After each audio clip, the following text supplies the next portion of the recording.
Hi praise lord, ఎలా ఉన్నారు? బైబిల్లోని మార్కు సువార్త 10వ అధ్యాయంలో మనకి తెలుసు, ఒక బ్లైండ్ మ్యాన్ కనిపిస్తాడు. ఆయన పేరు బర్తిమయి. చాలా సార్లు మనం ఆయన స్టోరీ విన్నాం. ఆయనకున్న ప్రత్యేకత ఏంటి తెలుసా? యేసు ప్రభు వస్తున్నాడు ఆ ఊరిలోకి అని తెలిసినప్పుడు ఆయన కేకలు వేయడం మొదలెడతాడు. ఏ విధంగా తెలుసా? దావీదు కుమారుడా, నన్ను కరుణించు. Yes, son of David, have mercy on me. నిజంగా ఆ మాట ఎంతగా ప్రభావితం చేసింది కదా.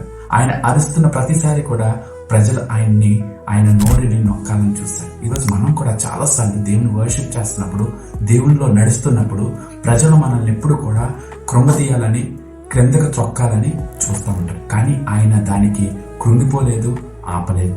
మనం కూడా మన స్వరాన్ని, మన ఆరాధనని, మనం దేవునితో నడిచిన సమయాన్ని ఆపొద్దు.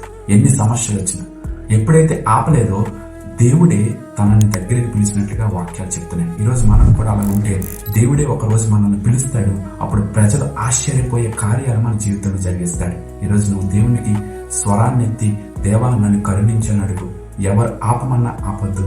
ఒకరోజు నీ సమయం వస్తుంది, దేవుడు నేను పిలుచుకుంటాడు. తప్పకుండా దేవుడి నీ జీవితంలో గొప్ప కార్యాలు చేస్తాడు. దేవుడి మాటలు దీవించాలి.